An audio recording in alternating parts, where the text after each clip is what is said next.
थोड़ा मास्क को मुंह पे लगा लो।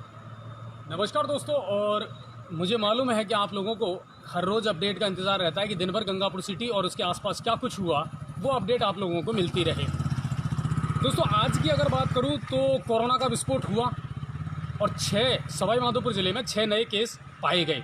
5 गंगापुर सिटी से थे और 1 खंडार से था। और लास्ट में ये भी सुनने में आया कि खंडार वाला जो 70 वर्षीय वृद्ध था उसकी मृत्यु भी हो चुकी है। 5 जो आज गंगापुर सिटी में पाए गए, 2 मूर्ति मोहल्ला से थे, इसके अलावा चूली गेट है, नर्सिंग कॉलोनी है, वहाँ से पाए गए।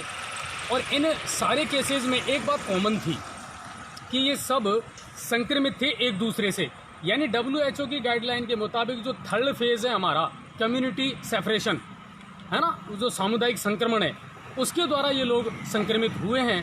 तो इसीलिए हम आप लोगों से बार बार कहते हैं सोशल डिस्टेंसिंग के बारे में, क्योंकि ये कम्युनिटी जो वाला मामला है ना, ये हमको कहीं ना कहीं रोकना पड़ेगा, ये चैन हमको तोड़नी पड़ेगी। तो आज 6 मिले हैं, ये चिंता का विषय ज़रूर है प्रशासन के लिए भी और पूरे गंगापुर सिटी के लोगों के लिए भी। आज एक वीडियो और हमने आपको डाला था, एक खबर अभी डाली थी हमने। आज मैं पहली बार केंद्रीय सहकारी बैंक जो गंगापुर सिटी की है उसमें गया। कई बार जा चुके हैं हम पहले भी। अमूमन लोगों का उस बैंक में ध्यान नहीं जाता, चलता रहता है, किसानों को महकमा है, इसलिए लोग ज़्यादा गंभीरता से नहीं लेते। आज मैं वहाँ पहुँचा और दोस्तों मुझे बहुत अफसोस हुआ कि इस तरह की कंडीशन वहाँ देखने को मिली। मुझे मालूम है लाइफ में थोड़ी सी परेशानी हुई, क्योंकि वही बात है ना कि गंगापुर सिटी में लाइट का भी लॉकडाउन चल रहा है इन दिनों। तो अभी जहाँ से हम शूट कर रहे थे वहाँ पर लाइट चली गई। खैर, हम अपना काम रोकने वाले नहीं हैं, हमारा कंटिन्यू चलता रहेगा।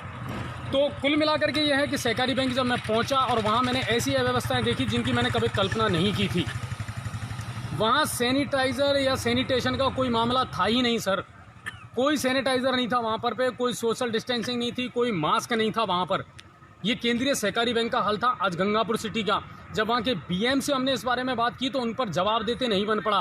केवल एक छोटी सी शीशी हमें दिखा दी जो लगभग ख़त्म थी, और वो भी सिर्फ उनके लिए। पीने के पानी की भी कोई व्यवस्था वहाँ केंद्रीय सहकारी बैंक में नहीं थी। तो ये बड़े अफसोस की बात थी जो आज हमने वहाँ पर देखा। इसके अलावा एक चीज़ और आप लोगों ने नोटिस की होगी, कुछ देर पहले मीडिया में भी आया था कि 16,000 करोड़ रुपए का ऋण किसानों को दिया जा रहा है, जिसकी में 10,000 करोड़ रुपए की पहली किस्त किसानों को लोन के रूप में दी जा रही है। आपको एक अंदरूनी जानकारी मैं दे रहा हूँ और मेरे पास इसके एविडेंस भी हैं कि सर कोई कर्जा, कोई लोन नहीं दिया जा रहा। जिन लोगों की सोसाइटी रनिंग में है, जो पुराने ग्राहक हैं, उनको उनके पहले की लोन की जो लिमिट है उसी में केवल 15% या 10% का इजाफा करके ही आपको दिया जा रहा है। बाकी इसके अलावा और किसानों को कुछ भी नहीं मिल रहा है। ये है केंद्रीय सहकारी बैंक की condition. Social distancing Gangapur city में इन दिनों मजाक बनी हुई है। हर जगह आप देख लीजिए, जितने कमेंट्स हमारे पास में आते हैं, कंप्लेंट्स हमारे पास में आती है, सर बाज़ार में ऐसा हो रहा है, व्यापारी ऐसा कर रहे हैं। सर कहीं भी सोशल डिस्टेंसिंग की पालना नहीं हो रही है। लोग भूल चुके हैं कि कोरोना जैसी वैश्विक महामारी अभी हिंदुस्तान से गई नहीं है, बल्कि बहुत तेज़ी से ग्रो कर रही है। मगर डर भय ख़त्म हो चुका है लोगों का। एक क्राइम की रिपोर्ट के अंतर्गत अगर हम बात करें तो गोलीकांड के जो आरोपी थे, 3 दिन पहले जो घटना हुई थी गंगापुर सिटी में, और सवाई माधोपुर पंचायत समिति में भी उसी दिन गोलीकांड हुआ था। और बड़ी खुशी की बात है कि दोनों ही मामलों में पुलिस को कामयाबी मिली है।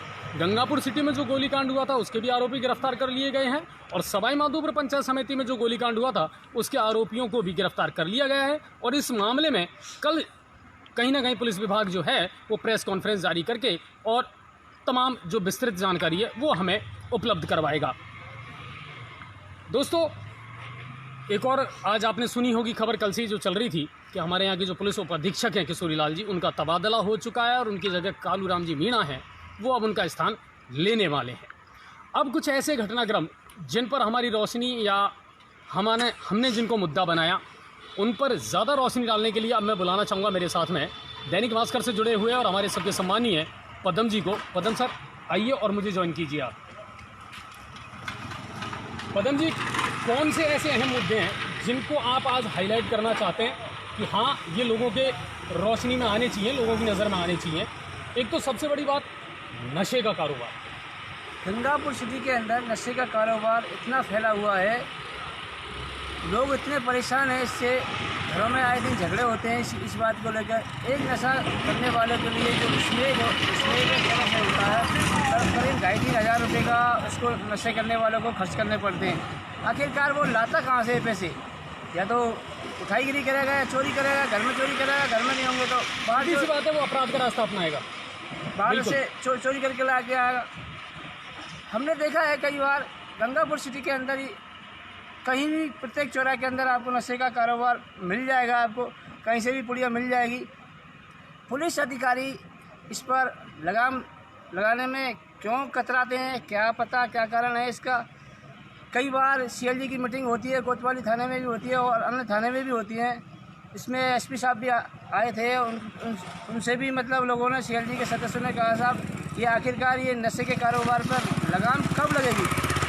नशे का कारोबार एक अफीमन इसका ऐसा है, ये सभी अपराधों की एक जड़ है। चोरी इससे होती है, डकैती इससे होती है, लूटपाट इससे होती है, रेप की घटना भी इसी से नशे के उसमें होती है।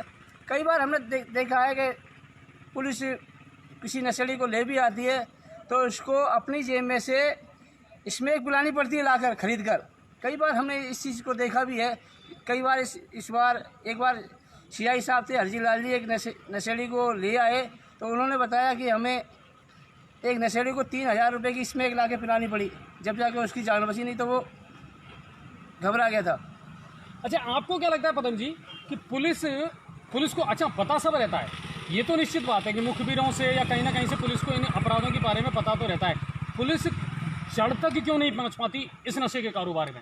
ये नशे का कारोबार ऐसा है, इसकी चौथ वसूली के कारण, मैं सीधा आरोप लगाता हूँ, ये चौथ वसूली के कारण कई बार हमने देखा है पुलिस वाले चौथ वसूली करके लेके आते हैं और उसकी ऊपर तक लिंक होती है, इसलिए चौथ वसूली के चलते इस पर अपराध पर अंकुश नहीं लग रहा है। अच्छा, एक बात मुझे बताओ, अगर आज मौजूदा स्थिति में बात की जाए तो गंगापुर सिटी में कौन कौन से ऐसे नशे हैं जो बहुत तेज़ी से फल फूल रहे हैं? स्पेशली मेरे ख्याल से जो मेरे सुनने में आया कि स्मैक का जो कारोबार है वो इन दोनों गंगापुर सिटी में वो चरम पर है। स्मैक का और अफीम का प्रत्येक गंगापुर सिटी के आपको चौराहे पर, कहीं से भी प्रत्येक चौराहे पर चले जाओ आपको वहाँ पर मिल जाएगा। तो कुल मिलाकर ये है दोस्तों कि स्मैक, चरस, गांजा, अफीम, इनका जो कारोबार है वो गंगापुर सिटी में बहुत तेज़ी से दिनों दिन फल फूल रहा है। बहुत सारे नौजवानों की ज़िंदगी तबाह हो रही है और कहीं ना कहीं पुलिस इस पर लगाम लगाने में नाकामयाब साबित हो रही है। और कहीं ना कहीं जिस तरह हमारे एक सीनियर जर्नलिस्ट इस बात को कह रहे हैं, जो बहुत अंदरूनी रिपोर्ट रखते हैं, कि पुलिस जो है वो या तो चौथ वसूली में शामिल है या कहीं ना कहीं इन अपराधों को दबाने में संलिप्त ज़रूर है। तो हमको भी सजग होना पड़ेगा और नौजवानों की ज़िंदगियां बहुत तेज़ी से ख़राब हो रही हैं इसके मामले में। इसके कारण चोरियां बहुत बढ़ रही हैं। चोरी, जिस घर में मकान में चोरी हो जाएगा, पूरी ज़िंदगी भर की कमाई उसकी, जिसके मकान में चोरी होती है, एक झटके में साफ करके ले जाता है, उसको तबाह कर देता है। अच्छा, एक दूसरा सबसे इम्पोर्टेंट मुद्दा है आज का हमारा, और वो है अवैध हथियारों का कारोबार। वेपन्स जो हैं, लगातार गोलीकांड, फायरिंग की घटनाएं होना, क्या मानते हैं आप इसके पीछे? इसमें क्या है, पुलिस कई बार हथियार दिखाती भी है, इसमें पकड़ती भी है, लेकिन क्या उसकी पुलिस तह तक नहीं पहुंच पाती। आखिरकार ये सप्लायर कौन है, कहां से आते हैं, कहां बनते हैं, पूरी इसकी अगर जांच की जाए क्राइम रिपोर्ट से अंदर तक, तो इसको रोका जा सकता है। अवैध हथियारों का कारोबार भी दिनों दिन बढ़ता जा रहा है और जैसा हमने अपनी कल रिपोर्ट में भी दिखाया था कि एसपी महोदय ने भी ये कहा है कि अब हमारा फोकस जो होगा वो अवैध हथियारों पर होगा। इसके अलावा गंगापुर सिटी से और कोई क्राइम की रिपोर्ट है नहीं। कोरोना अपडेट हमने आपको बताई ही दी और सीवरेज के काम में भी अब थोड़ी सी तेज़ी आई है। आज हम मौके पर पहुंचे हैं और कैलाश टाकीज वाला जो एरिया है उस पर अब भरत होना मेरे ख्याल से शुरू हो गया है और अब धीरे धीरे उसको पाट दिया जाएगा। तो शायद सड़कों की स्थिति मानसून से पहले कोशिश ये की जा रही है कि मानसून से पहले जो मुख्य रास्ता है ट्रैक यूनियन से लेकर के और तहसील तक का, फवारे तक का, उसको ठीक कर दिया जाए। तो ये इम्पोर्टेंट खबरें थी। अपने आप को सुरक्षित ज़रूर रखिए और बाकी बिजली विभाग है, नल विभाग है और जो छोटे मुद्दे हैं या बड़े मुद्दे हैं वो हमारे लगातार आपसे चलते रहेंगे। आप अपने सुझाव और सलाह हमको देते रहें और पदम जी का जो योगदान है वो हमारे लिए बहुत महत्वपूर्ण है और वो समय समय पर हमको गाइड करते रहते हैं। दूसरी बात, बहुत सारे इनपुट जो हैं वो कहीं ना कहीं हमारे पास में उपलब्ध होते रहते हैं। तो आप सभी का बहुत बहुत शुक्रिया और देखते रहिए जी न्यूज़ पोर्टल। लेकिन एक इम्पॉर्टेंट बात, लाइक और शेयर ज़रूर करें दोस्तों।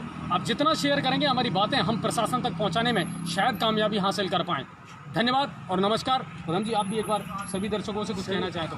सभी अपने आप को मतलब सुरक्षित रहें, घर में रहें और उसका पालन करें सरकारी उसका। धन्यवाद और नमस्कार।